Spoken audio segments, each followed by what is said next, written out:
Well, we know there's a lot of stigma around mental health, and we also understand that therapy and counseling has been a luxury for a lot of folks over the years. But one of the things that is so important to do is decrease the barriers and increase the access for folks coming from our communities. What we know is that everybody's going to experience some type of stress or trauma or family concerns at some point. And so it's important for everybody to be able to have access to receiving mental health services, to get support through working through those kind of issues. Just like people go to see a medical doctor, it's the same thing. We should be able to have folks that can go and see someone in terms of like the mental health, or be like the doctor of the brain. And so these are some of the reasons why it's so important to be looking at mental health issues. As well as for me, especially for black folks are some of the folks that have experienced the most trauma in this world and in this country. And so it's especially important for us to be able to explore the ways that we've been impacted and the ways that we can continue to move beyond things like trauma and other kind of racist, oppressive systems in order to continue to be able to liberate ourselves and operate at our full potential.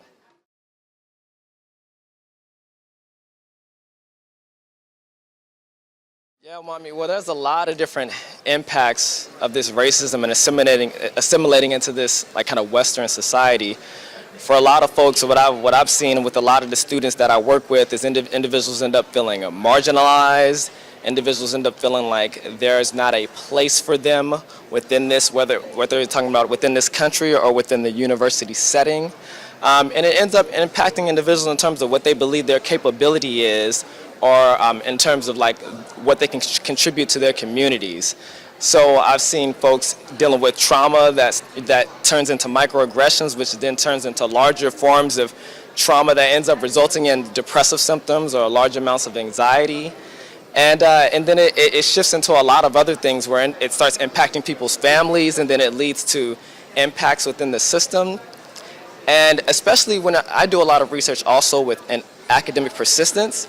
And so what we commonly see is students within these settings, especially predominantly white settings, where they're working with professors and clinicians who don't understand how to effectively work with folks who identify as African American or African descent. So they're misinterpreting those individuals and misunderstanding them and invalidating their experiences as a black individual, which is also leading individuals to feel pathologized within their programs, and largely questioning if they even have an ability to be able to contribute within this mental health field.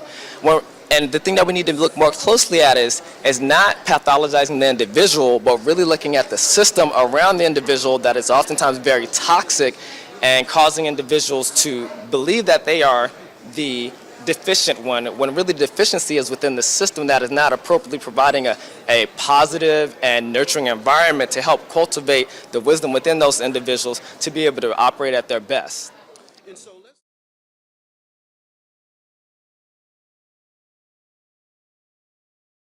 Well, structural racism exists in many different ways. I'd say one of the ways that I define structural racism is policies that specifically can target the black community and be very kind of covert policies that perhaps negatively impact the black community in ways that are to a larger level than other communities.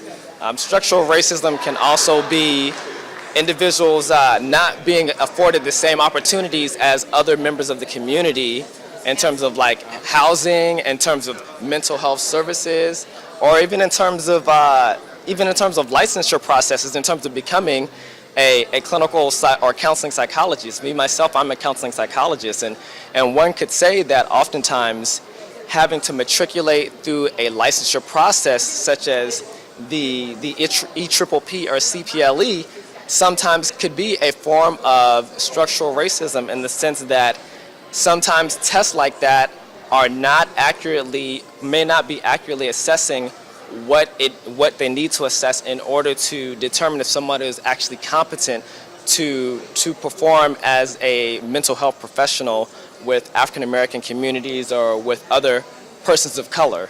And so these are, and based on, and when you're being, and when those types of exams are gatekeepers to the field, those are things that can limit the amount of African Americans or other persons of color from entering into the field, when it may be that those tests are, we need to be constantly re-examining tests like that to make sure that they're accurately assessing cultural competency and knowledge, rather than serving as a gatekeeper to individuals by not accurately assessing the important things that really make a well-rounded clinician that would be able to accurately serve communities such as African Americans and other persons of color.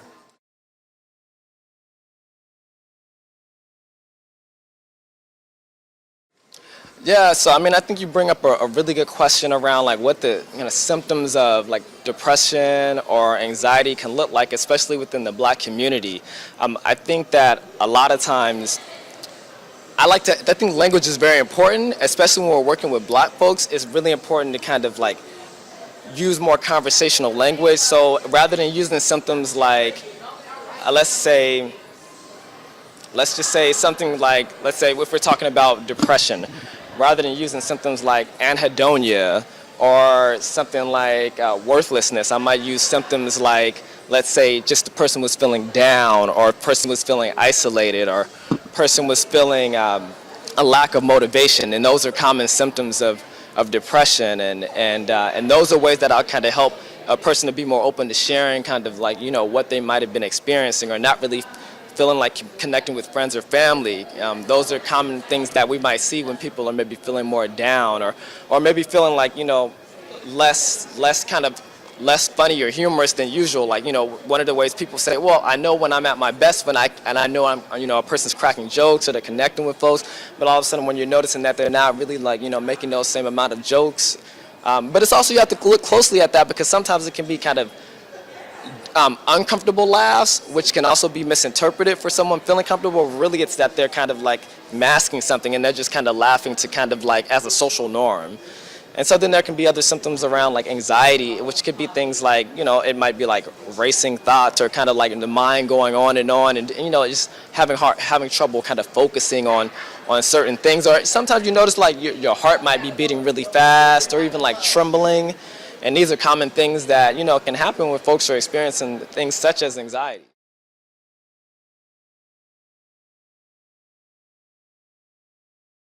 Yes, I appreciate that question. I think the place where I want to start is that when we talk about mental health, and when we really talk about the field of mental health, folks might get confused by thinking that mental health started with Western cultures. But when we really understand the history of mental health and the mind, body, and spirit, this is something that originated, that our people and our communities and our ancestors have been practicing for thousands of years. Since the beginning of time, we're talking about advanced civilizations from Egypt to other spaces around Africa. And so this is where we're talking about the mind, body, and spirit, and the soul really being practiced culturally. And so that is a part of us from day one. And so it's not a Western thing. So we got to start with situating it. It is who we are. It's in our DNA. Especially for African American males, what I believe is that when we have more of an awareness around what's happening on the inside and more of an openness to that, that actually shows more of a strength, because you're showing that you have a deeper level of insight about what's happening to you, and we also have a deeper level of insight around when to reach out for support or where to go to seek out the services. And so I think it actually takes more of it. That's very much a strength to have that awareness and be open to what's happening for you. And especially for African American men, I know a lot of times there's this kind of stereotype, and that men should be strong all the time, or macho, and never show any kind of weakness or pain. But really, I think we need to deconstruct this idea of what it means to be a male, and to look at and open up that definition around masculinity, and bring in kind of other like dimensions of masculinity, which could also be allowing oneself to be vulnerable and to be open to, whether a person has kids, to being very involved with their kids' lives, or mentoring others, or a very supportive partner, and in that way allowing themselves to be vulnerable and opening up and sharing what's happening with them, and also supporting others, also actually becomes more of a strength, because it takes more strength to be willing to show the deep difficult emotions that you're experiencing or the challenges that you're having, and to be willing to share that with others to help them to walk through whatever challenges they're going through. So I think if we can kind of reframe how we define strength or how we define masculinity, that helps individuals to be more open to wanting to pay more attention and look more closely at their mental health.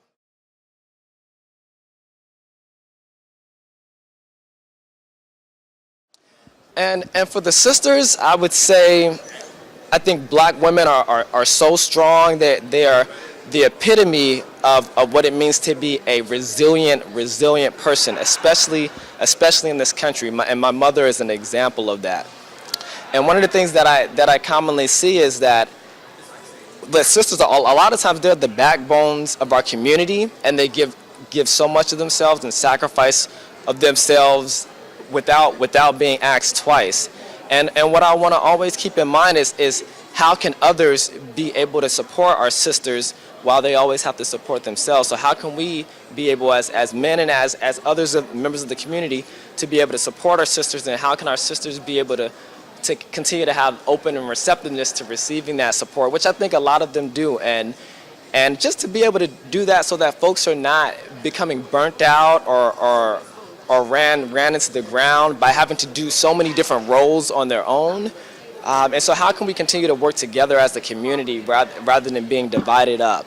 That's one of the main things that I would say, and also just continuing to just be who you are as strong black women, and supporting your families and communities, and passing the knowledge down through you all to your kids. A lot of times in our communities there are a lot of like single black mothers that are coming up, and my mother also dealt with that growing up.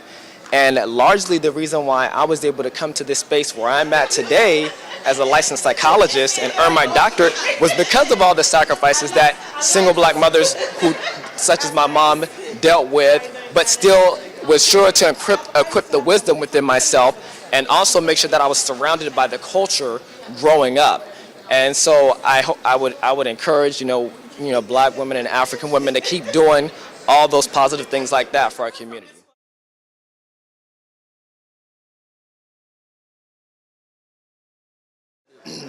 That's an excellent question. What I would say to the youth is, I'm one who's a strong advocate of mentorship. I've only been able to get to this place because of the individuals, the mentors that have poured into me, like Dr. Thomas Parham, Dr. Joseph White, and other individuals. And so that's helped me to get to this place in my career and in my life.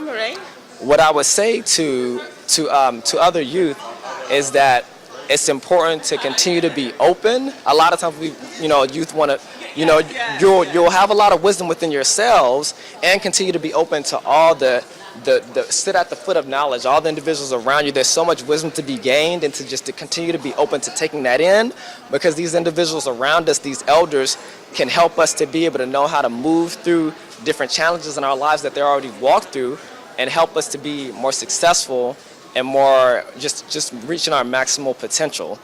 The other piece that I would say is that it's important that, because the youth might not have the language to be able to express what's happening, we have to know how to meet them at their level and communicate with them in ways that is more in their language. And so one of the ways that I do that is through West African drumming. West African drumming is one of the other, it's a part of my identity. It's something that I use in terms of the healing force, in terms of drumming, the act of communicating with individuals through that music and through that healing force of the energy and the vibrations that comes through the drums.